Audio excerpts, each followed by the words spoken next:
You're listening to Clearview Today with Dr. Abadan Shah, the daily show that engages mind and heart for the gospel of Jesus Christ. I'm Ryan Hill. I'm John Galantis. You can find us online at clearviewtodayshow.com, or if you have any questions for Dr. Shah or suggestions for new topics, send us a text to 252-582-5028, or you can email us at contact@clearviewtodayshow.com. That's right, and we want you guys to help us keep the conversation moving forward. You can do that by supporting the show. You can share it online with your friends and family. Go ahead and leave us a good 5-star review on iTunes or Spotify, anywhere you get your podcasting content from. I don't want to see anything less than 5 stars. I will go red with rage. It will make me sad if you do. I don't like it. It's mean to me, but we're going to leave you some links in the description. I'm going to trust you with that. Act responsibly, okay? We want you to leave us a good 5-star review. Rate responsibly. Review responsibly. There you go. The verse of the day today is coming to you from Romans chapter 8, verse 15. For you did not receive the spirit of bondage again to fear, but you received the spirit of adoption, by whom we cry out, Abba, Father. That's right. This is the sequel to yesterday's verse, Yeah. right? Paul wrote yesterday that what did he say? He said that everybody who's led by the Spirit of God are God's children. But here he's getting more specific. He's saying you didn't receive the spirit of bondage again to fear. You received the Holy Spirit of adoption. And that word is very critical. Mm-hmm. God has adopted us into his family. God has adopted us really as heirs to righteousness. That's a big, big deal. I love the picture of adoption as it relates to Christianity, because it's the idea of being chosen. Mm-hmm. When you did not bring any merit of your own, you've been chosen to be loved. You've been chosen to belong. You've been chosen to be accepted, to belong to a family. And that's just such a beautiful picture of what God has done for us. It's not what we bring, as you know, in contrast to other religions around the world. It's not any merit of our own. It's not anything we earn, but it's because God loves us. He adopted us. He chose us through his son to be adopted into his family, to have a spiritual heavenly father, to have spiritual siblings. That's just a beautiful picture of what God has done for us. That's right. And a lot of people get tripped up on a verse like this because they don't read. Paul is so overcome with emotion and with God's grace. He's using very not provocative, but intentional language, right? He says earlier in the book that we are slaves to righteousness. We're slaves to God. That word doulos, right? That indentured servant, that person who is swearing their allegiance. We think like slaves, like, oh, this is like a person who's owned by another person, like a lot of people take it as pre-Civil War American slavery. This is an indentured servant, someone who has a debt to pay. Right. They can't pay it, so they swear their allegiance to remain in the service of their master. That's what we are to God. That's right. Not only that, but there's a very intentional juxtaposition between a slave and an heir, and Paul is using that on purpose. So he's not writing it as like this is the instruction manual of life. He's saying that this is a beautiful juxtaposition that God has given to us in our spiritual lives. Yeah. Speaking of family, by the way, we should say some good news on the family front. Dr. Shah's sister Libna is finally here in the United States. I'm gonna go ahead and give her just a little bit of respect right there. I might give her some more later, but we are so excited to have Libna here in the United States. We've been praying for this for a long, long time. I know Dr. Shah's excited. In fact, we're going to go get him here in a minute and continue the show. Yes, huge answered prayer. Write in and let us know your take on Paul's words in Romans chapter 8, verse 15. What does it mean to be a slave to righteousness? That's right. What does it mean to you to be called a child of God? And if you have questions about that, we'd love to be able to answer those for you, maybe even on an episode on the show. Write in 252-582-5028, or you can visit us online at clearviewtodayshow.com. We'll be right back. Elizabeth, my darling bride, what would you say is the most beneficial thing you could do for yourself in the morning? Probably drink an entire pot of coffee when sitting. I'd say that's a close second. No, the best thing you can do for yourself is to start every morning with a daily devotional. If only we had one to talk about. Well, as it turns out, we have two. Right now, you can unlock the power of daily inspiration, wisdom, and spiritual growth in our devotional series, 30 Days Through a Crisis and 30 Days to a New Beginning. Written by our pastor, Dr. Abadan Shah, and his wife, Nicole, the 30 Days devotional series is designed to reveal new biblical truths every single day. That's right, and every day is a new revelation to guide you on your Christian journey toward a more meaningful and purposeful life. You can pick up your copy today from our website, that's clearviewbc.org, or you can grab both books on Amazon, Apple Books, and Audible. That's 30 Days Through a Crisis and 30 Days to a New Beginning by Abadan and Nicole Shah. And don't forget, these are only the first two in an expanding devotional series, so keep your eyes peeled for future installments. Thanks for listening. Now let's get back to the show.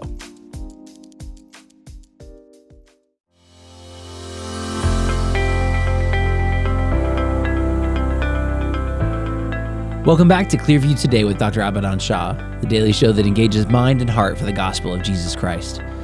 You can visit us online at clearviewtodayshow.com, or if you have any questions or suggestions for new topics, send us a text to 252-582-5028. That's right, and we're here once again in the Clearview Today studio with our host, Dr. Abadan Shah, who is a PhD in New Testament textual criticism, professor at Carolina University, author, full-time pastor, and the host of today's show. Dr. Shah, we've got some good news, my friend. I don't know if you know this. Yes. Your sister is finally home. Yes. Yeah, buddy. We've been praying for that for a long time. Big prayer. Big Huge answered answered prayer. Welcome home, Libna. She is here with us. She was attending college here, but then when my mom got sick, she had to go back and take care of her. And so it was always a heavy burden on our hearts that we need to bring her back, and so she can finish her education and she can continue her life. And so after an entire year, because this is now a year since my mom passed away, we began the process, and it was one closed door after the other. Yeah. But thank God, finally, everything worked, and God opened the door, and God made it happen. I mean, I have to say that this is not miraculous in the sense of God stopping the laws of nature, Right. But it's miraculous in the sense of this should not have happened, Right. could not have happened. He overcame every single obstacle that was designed to keep it from happening. Right. 100%. So It's kind of funny. We were talking about it in the intro. She has lived here before, and she's like been here at Clearview, been a part of Clearview, but that's been years and years and years. And so it's kind of funny because she's still in that like kind of awkward phase of, okay, I'm back. I'm still kind of new. Yeah. But I've been treating it as though she never left. So like I've been jabbing her and poking at her and like just messing with her. And she's like trying to jump back in, but she's like, oh yes. no. So we're in a fun place. Yeah. But I'm glad she's back. We are too. This is So great. exciting. She was alone there, and especially now, India is becoming very difficult for Christians. And yeah, if you have family and if you have connections, it's one thing. But when you're a young girl by yourself in that world, right now, friends will come. Right now, families will care. Church will care. But what happens 20 years from now? Right, exactly. As the world changes. Of course, Indian society is going to change rapidly, more anti-Christian, but also people get older. They have their own life. They have their own families. So it's good to have her here so that, we can be family. That's right. Amen. That's right. That's so exciting. Well, on today's episode, we're going to continue our discussion about your trip to England. There's so much to unpack. Yeah. Pun intended. 'cause Oh, you're very traveling and nice, You got to dude. unpack your Yes. luggage. But there's so much to talk about because you guys Actually, you know had what? the I'm going to chance give that a 5 out of 10. I thought about it. I gave you daps. I gave you credit, but actually, now that I'm thinking about Why? it, that's Hurts that you I'll would give you a take 6. this I'll give you a down. 6. A 6 is okay. We're trending on the higher side of average. That's okay. I'll take high average. Yeah. There's so much to see in England and London. There's so much that you guys were able to experience. And we talked about this at the end of yesterday's episode, but it reminds us that, as believers, our history is not, we don't exist in a vacuum. Right. That's right. There have been people before us. We stand on the shoulders of those who have gone before us, and there's a rich legacy, a heritage to our faith. Yeah. That's right. I wish I could spend more time explaining why all this is important. I know I'm just kind of going over the places that were the highlights. There's so much more we saw. But I'm hoping this is sort of setting the foundation, the stage for me to talk about. Right. To give you a glimpse, okay, of what may be coming one day. How did the people who come to America come to America? Especially in the 16th and the 17th, I would say 17th and the 18th century. How were these people? And bottom line, most of them, majority of them, came from England. Right. But they came from different parts of England. They came for different reasons. So when you talk about, I've learned a lot from David Hackett Fisher's book, Albion Seeds, and other books that he's written. He's one of my favorite historians. Let's talk about the Puritans. Puritans, we're talking about New England. How did they come here? They came because of persecution. They came because they tried to purify the church. Church was not going to purify, so they had to leave because persecution came. They came more from the northeast side of London. Okay, so that's the part of the world, like more on the East Coast, maybe a little bit towards Cambridge, which is to the north of London. That's the part of the world where they came from. Their motivation was different. They were trying to maintain a puritanical lifestyle, very strict in some places very weird. I know people love Puritans. I like many of them, but I am not a diehard Puritan. They were odd people. They were odd. They were they were weird. They were odd. weirdos. They were weird. I mean, no Christmas. I mean, right there, I'm like, okay, yeah, I'm I throwing gotta my go. hands up Already, there. See you that's guys. just- Peace out. Have a We nice tried. day. Can't sign on for that one. We tried.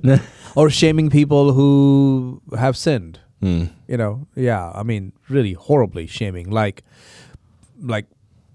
putting you in a white sheet and making you stand out in the public square, and call you all kinds of names and put a placard on your, I'm thinking about that episode. I'm thinking about that episode of The Office where Dwight tried to betray Michael, and Michael made him stand up on the desk with the sign that says "liar." Yeah, I mean that would be very acceptable in the Puritan world. Puritanical mindset. Yeah, of course there were dissidents there too who said, "Yeah, I don't like this." Yeah, Yeah. But most people went along with it. they were all good with it. Yeah. When you go down to Virginia, they were not Puritans. They were more of the royalists. They were people who came because of business. They came to do trade, merchants, seamen. They weren't like trying to escape from. They were not escaping anything. Yeah, So they came here for that purpose. they were actually. I guess they were trying to strengthen the crown. They were trying to for a while. Wow. They Yeah. did. They Yeah. were loyalists. Okay. But then, of course, when that didn't work out, Right. they split. Okay. Then there are people who came from the Midlands. Midlands is like the middle part of England. These are different people. They're not Puritans. They're not loyalists. They were people who are more of the poor, right? Poor class. They had some persecutions, but they also had persecutions for different reasons, because many of them were Quakers. Right. Right? They came from these sectarian groups, and the Puritans didn't like them. They hated them. Yeah. Wow. Yeah, they hated them because these are crazy people with all kinds of ecstatic behavior. We're not part of them. Yeah. They came here for a whole different reason. Where did they settle? They settled in the Delaware Valley.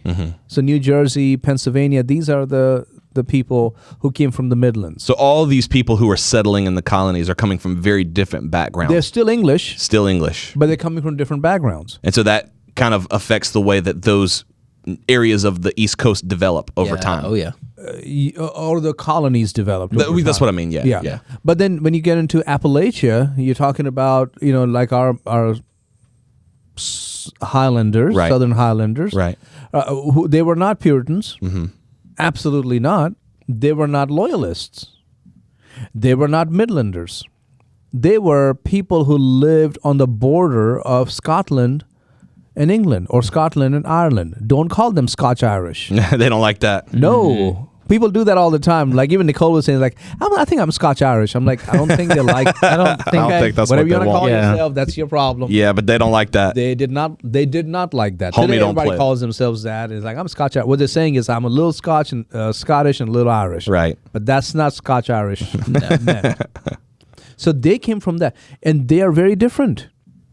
West Virginia, Western Virginia, all that mountain range, even a little bit into Pennsylvania, but all the way coming down into North Carolina. They will cut your head off. Don't mess don't with play. them. Yeah. Don't mess with them. They brought the same Scottish culture, that Highland culture, that border culture. Okay, the Scottish people, I mean, they're not all the same. Right. We understand that. But they brought that border culture where ready to fight for what is mine. Right. They did not have big palatial homes and, we see the Scottish castles. No, that's further into Scotland. Right. These border people, they came because there was no food, no jobs, nothing. Yeah. And so they came, and their homes were not palatial homes. They were just little huts. Like you Right. can tear them down tomorrow and take it somewhere else. Wow. Those are the mountain people. And they brought that culture in. So sometimes when people get into this, I'm King James only because, brother, why don't people in New England say that? Why don't Good people point. in Boston say that, or years ago say that? Yeah. Because they came from Puritan background. They were more for the Geneva Bible. Now, I like Byzantine text, which is behind the King James. That's a whole different argument. Right. Yeah. So when people make it like this is the test of your faith, I'm like, this is the test of where you came from. That's right. Right. That's right. That has more to do with your geographic roots than what you believe as far as the Or text the goes. Geneva Bible, brother, I'll tell you what, the Geneva Bible right there, now that, the King James, what's the King James was behind it? Geneva, and I'm like, yeah, but the text behind the Geneva Bible is not that great. It's completely different. Yeah, not completely different, but it's not the Different same. enough. Yeah. And so, no, I'm not that keen on following the Geneva Bible. Right. Right? Or the church polity. Go up north, it's like, now you got to have the elders, brother. Now that is biblical. Yeah. Yeah. Well, it's because you come from the Puritan Reform background where you don't trust the priest. You don't trust one person to Yeah. do what he's doing. That's a good point. And for our listeners, this is why, because eventually all these conversations about England and their culture and their thoughts There's a and their reason pattern, behind it. Yeah. it leads to us today. Yeah. If we're Right. talking about the church and we're talking about, well, it's not enough just to say, well, we don't want elders or we don't want elders just because I like them or I don't like them. There's a lot of complex thought and a lot of reasons that these things exist or shouldn't exist. But when you get into the Virginia type colonies, they don't have a problem with they don't have a problem with a pastor or a lead pastor or a senior pastor because that's how the Anglican Church was. Right. 100%. So the Anglican Church became the Episcopalian Church. Of course, the Baptist came and the Methodist came and all that. I know all of that as well. Began to filter in, but they didn't have a problem with that because they didn't have that trust issue. Yeah. So when people begin to make it as a theological thing, it's like, where do you come from? And then here's the funny thing: when people come from a different region, but they espouse a different theological system, it's like, well, why do you go that? I really like John Piper. I'm like, okay. That's what it There it is. is. Yep. I like him too, but not enough to say we have to espouse everything that he's saying. By Right. the way, John Piper is from South Carolina. Yeah. True. He is. Yep. But he lives up. Bethlehem, Pennsylvania, kind of more on the reform side of things. Right. And, loves that setting. So, but we need to get back to like, what is the motivation behind it? Correct. Because I think early church polity was more complicated. Right. And that's why we want to devote these episodes to talking about these different churches and talking about where these thoughts and ideas came from, because they're still affecting us today and probably will absolutely. affect us as long as the church exists. One Yeah. big reason for me to go was not just so I can see all these churches and statues and historical sites. It's to begin to build that comprehensive understanding with evidence that helps us make sense of why people do what they do and how the Bible transcends all that. That's right. So what is the ideal church polity? Well, go back to what Paul says. If a man wants to be a bishop, if a man wants to be a deacon, so we're looking at the two offices here, bishops and deacons. That's true. Now, well, what about the elder over here? Well, when you read the other passages, it also tells us that the elder was the bishop. The bishop was the shepherd. Right. This is the one in the same office. Right. Well, how about the deacons? Who are the deacons? Well, deacons were servant leaders, right? These are the people who are giving care to people in the church. When there was a fight between the Hellenist and the Hebrew widows, the church leaders, the apostles came together and said, let's pick out some people full of the Holy Spirit, servant-hearted, all that. That's where we get the whole idea of deacons. Yeah. So a church should have pastors and deacons. Right. So who does the business of the church? If the deacons are over there serving and taking care of families and the pastor over here preaching and giving leadership and all that, who does the money? Who does the property? Well, that's where I feel we have the liberty to elect godly people, resourceful, knowledgeable people who truly care about the church and the vision of the church that is laid down by the pastor Right. to be the finance committee, right? To be the building committee, to be the trustees. But too often in churches, the deacons, who are supposed to be servant leaders, I guess appoint themselves or are appointed by someone else to be that decision-making, almost board of directors of the church. And they can be. I think that office can overlap. It can overlap. But be careful when that overlap becomes the vision as well. And the pastor just becomes the church chaplain. That's and I true. know it happens a lot in the country Yeah. churches. I've but seen he's it just happen. a chaplain. Yeah. He doesn't have any say other than preach the word, marry, bury, and then leave us alone. That's it. That's pretty funny. You hadn't heard that before? No, I've never heard yeah, that. I've heard but that. Yeah. but I can tell you this: I've seen that happen in many churches. Right. Many churches where the pastor, because I always Yeah. thought the pastor, he's the one up there preaching, he's the one leading the church, and he's like, all I do is preach. Many of those, especially like you were saying, smaller country churches, that's not the case. The pastor doesn't have a lot of authority. And it's crazy authority. because then you start thinking, and maybe I've just been here at Clearview for a long time, and things aren't that way here. But like I think back on it, I'm like, but what's the vision of the church? Where's the church going? And a lot of times, what I hear is like, what do you mean Yeah. going? And then on the other side, the reform side, or the elders, we got to have multiple elders, lay elders, all that stuff. They think, oh, we're it. If you just come over on this side, you will see the benefit and how biblical it. No, it's not. Yeah. Yeah. No, it's not. You're picking men to come together and lead the church based on their spiritual maturity. Now, who decides that? Yeah. Right. Yeah. Oh, you decided. Yeah. What you really want is people who will pat you on the back and agree with everything you say to be that hedge of protection around me. Like, oh, okay. So that's biblical. Yeah. And Where do you find the hedge of protection? Where does I've it never say? seen it. Get some elders around you who will stand as a guard against the riffraff of your church. So why do people say that elders? isn't one. It's not in there. Why do they always go back to elders being biblical? Accountability. They're saying, if only we have this group leadership instead of one person, then we have accountability. For one, we don't find that in the Bible. There's nothing on that. Right. You can. By the way, you can make the Bible say whatever you want to, right? Yeah. So if you force it, then of course anything can be like, there it is. But in reality, it was not there. So- there was nothing about accountability. Yeah. I don't know if this is a low blow or if this is stepping too far, but that is something that I noticed, that every single scandal that has come out of the church Recently, I would yeah. say, it's a church with elders. With elders. Yeah, it's like So I'm like, I don't How does that understand work? where the accountability is. These are high-profile churches. These are high-profile leaders and pastors. But every single one of them, not one that I've seen. Maybe I could be missing it. I I'm even not. heard one of the elders. Yeah. When he was being interviewed, he said, "I cannot believe that he sat there and looked us in the eye and said that he was walking with God and he was everything, while the whole time he was doing this." How did your hedge of protection fail, sir? Really, Yeah, no. you You didn't protect you your can't pastor? believe that a fallen, sinful human being would lie. Exactly. Yeah. So it's like, Hello. What do you think? I don't understand how this happened. If he had a hedge of protection around him, it couldn't have happened. Yeah. I mean, I'm not trying to be like sassy or whatever, but I'm But- saying, Yeah. if this is being espoused as Yeah, biblical, that's the a good point. only way to do it, This is the way to do it, and if you're not, you're just setting yourself up for. No, it's not like that. right? When it comes to money, when it comes to property, when it comes to those kind of things, yes, you need the godly leaders in your church who are capable and who agree with the vision of the church that is laid down by the pastor to be taking care of those things, but not arbitrarily, not like the pastor, you go and sit over there and you do your little preaching and visiting, we're going to take care of where the church is headed.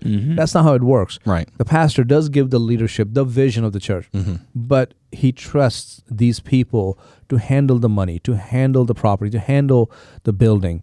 But they handle it recognizing that he may be young. What did Paul say to Timothy? Don't let anybody despise your Despise youth. you. That's He right. may be young, but he's still called to be our leader. He's called to be the elder. He's called to be the shepherd. Now at Clearview, we have a pastoral team.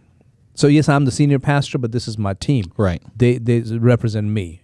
Okay. So there are men and there are women on that team, but I am male. Last I checked. Right. So we believe in male headship. Right. We believe in the pastor needs to be male. So all that is covered. But we have a pastoral team. Yeah. And these people who take care of the finances, they're accountable. We have a CPA. I mean, all that is there. Sure. But then we also have care group leaders. We don't call them deacons because deacons is a loaded term, which immediately tells people, oh, I need to sit together around a room and make decisions. Right. Yeah. No, you have to take care of the families. That's exactly under right. your care. 100%. So we have a care group leaders. And so husband-wife team that do it. And even singles. Yeah. Because it doesn't mean that you got to have a wife, but you can also be a care group leader. Right. They function as deacons are designed to function. Right. And the thing is this, it works. It does. Our care group system is very unique. I'm sure other churches do it. I have not seen it, but Yeah, we're not the only ones who are doing this way. I can see and I have seen for the past 11 years of being here, that it works phenomenally because Right. people feel loved and they feel cared for. Yeah. What about the accountability? Well, accountability is needed. Mm-hmm. Of course, I'm accountable to people in the church. I'm accountable to my pastoral team. I'm accountable to the congregation. But I'm also accountable to my wife. That's right. Right? I'm accountable to God. You can have 20 elders around you who can drill you every morning and every evening, and you'll still lie. Oh yeah. Yeah. Oh yeah. Ultimately, it comes down to, will that man stay true to the vow he has taken before God to love God above anyone or everything else, Yeah. Yeah. to preach the word of God, to present the gospel of Jesus Christ, to love the body of Christ? Will he stand for those things? That's right. You know, will he not compromise his integrity, whether financially or sexually? Will he still love his wife? Will he? I mean, these are things that you have. At the end of the day, it's on me. And to have that's true. That's 100% true. And if I'm no, sorry, you're good. You're good. Go for it. If a group of men have to make sure that I can keep my pants zipped up, You're right. something's wrong with that. It's 100%. There's something That's wrong a with your problem. structure, and that's what I wanted to. I wanted to say, because at the end of the day, the reason I think Clearview works, and I could be 100% wrong, but I don't think I am, is that we have elected a leader, a person, one person to drive the bus and to steer the ship and to take us on somewhere, instead of everything being bogged down by red tape. Yep. And us as Committee the approval. right? Yep. And us as the pastoral team being like, all right, now it's my solemn duty to keep this guy in line. We're not going to get anywhere. No. We're not No. going to do anything, and we're not going to trust each other. No. But it's enough for me and for Ryan and for David and for everyone to say, I trust this man with my church, with my spiritual life, with my family, and he's going to take us somewhere good. Right. I trust it. and it's based on how I preach and Right. how I live with my family. Those are the bottom line. That's right. Right. And I don't want to go to a church where I have men guarding my pastor, because at the end of the day, he could do something crazy. I don't want to. Or you're going to attack him, so we're going to guard him. Right. Yeah. I don't want to go to a church where I can't trust my pastor, so he No. needs all this public accountability. Like, hey guys, it's our job to keep the pastor in line.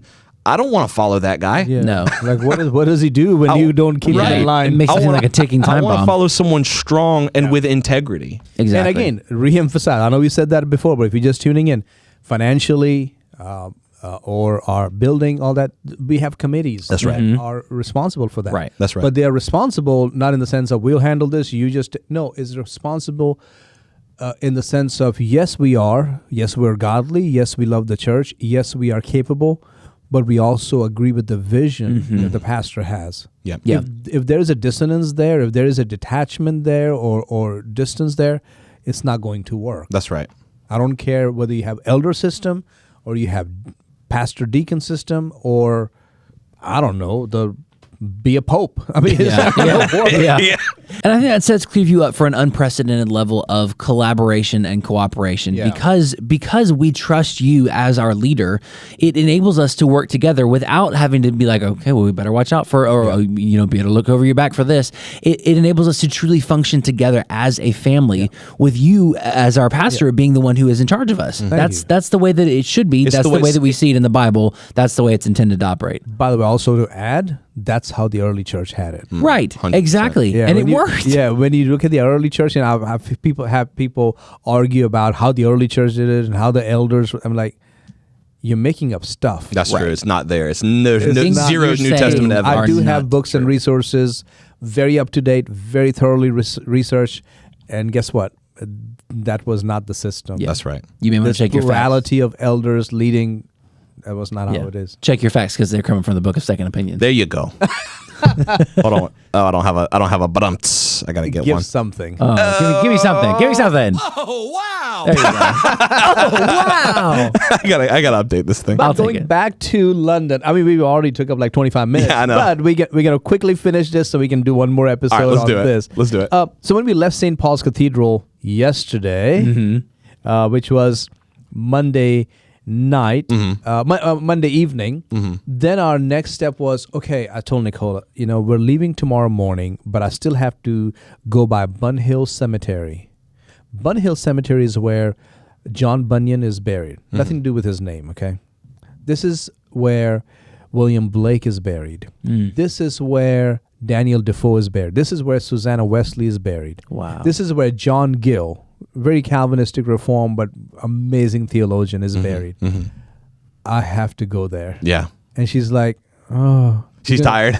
She's like, tomorrow morning? I said, or hear me out.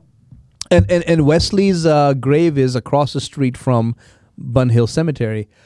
Or we can go do this evening. Yeah, we He can said, do let's it do right it now. this evening. Let's do it. There you go. Let's do it it now. Yeah. So we made a turnaround.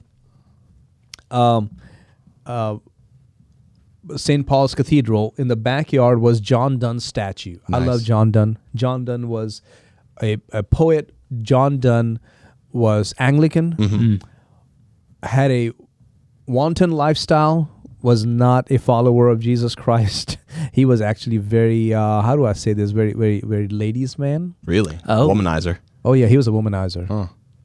I mean, this is going back to 1572 to 1631. Nothing new Wow. under the sun. Huh? Yeah, womanizer. I mean, if you read his poem on women, he's like, I don't care if she's young, old. I don't care if she's white, black, brown, Oh. whatever. He's for real. Hey, I am down. Wow. That's how he would. His poem Golly, is. Hold on. Wow. Bruh. He's for real. He gets saved. He gets saved, radically saved, and he's so transformed, and he's in love with his wife. Hey, man. Wow. And he writes a poem called A Valediction, a Foreboding. Okay? Something. I missed the title there. But anyways, so I filmed outside St. Paul's Cathedral in the yard where John Donne's statue was. And he talks about his relationship to his wife like a compass. He said, and again, I'm paraphrasing, read the poem. He says to her, you are the fixed point. I am the free one. Oh. And I go further away from you. When I go further away from you, I lean towards you. And then he says, I wander here, I wander there to do what I have to do, but you make when I come back in, you make my circle whole again. Man, Oh, that's wow. nice. I like that. So I return to where I began. That's that man right there. Wow. I was like, I have to stop by John Donne's You got statue. to. And Nicole's like, Yeah. where is it? I'm like, it's behind the church. I know it's there. We're going to find it. Yeah. We found Wow. it. Stood there, filmed in front of that statue, and I felt so awesome. Incredible. Wow. And then we began our trek, and we walked, and we walked, and we walked. We came by, this is the place I wanted to go by, which is a plaque on this church gate. And this plaque was put there in 1926. You see that? Uh-huh. Wow. Commemorating the site of John Wesley's conversion. So this is where he was converted. Wow. Near here. Near here. Yeah, we are on the street. Okay. We are on the street where his conversion took place, and I wanted to it's called Aldersgate Street, Right. Okay. and I was like, I want to go by there, I want to find the spot because there is a plaque at the spot where he was converted. Which one was the strange warming? Was it John or Charles Wesley? John Okay. Wesley. Okay. Yeah. But I found this one. I could not find the actual little plaque where the site, like the spot was, because some construction was going on. Oh, no. But I did find this, and Yeah. it was close enough. Like it was probably maybe 100 yards away. Yeah. And then I also was able to go by the London Museum, which is closed now, Wow, look at that. and found this massive. This is the flame that he talks about. Strangely warmed and all that. This is on Wednesday, May the 24th. 1738 is when he was converted. Look at that. And this is out. By the way, the museum is shut down. Really? Yeah, it's going to be rebuilt. But anyway, this is that. So I went there and filmed there, Aldersgate, where love it. John Wow. Wesley was converted. So it was pretty awesome. That is awesome. Pretty awesome. That's I don't know how long that flame will remain there. I think they were probably going to remove it when the construction begins for the London Museum. I hope they'll put it Yeah, I was somewhere. gonna say I hope they save it. Yeah, I love hopefully. We'll, But to just be there, film, take my picture there, I was very happy. that. Look how cool it looks. Yeah, That's I love it. incredible. Wow. Man, so awesome. cool.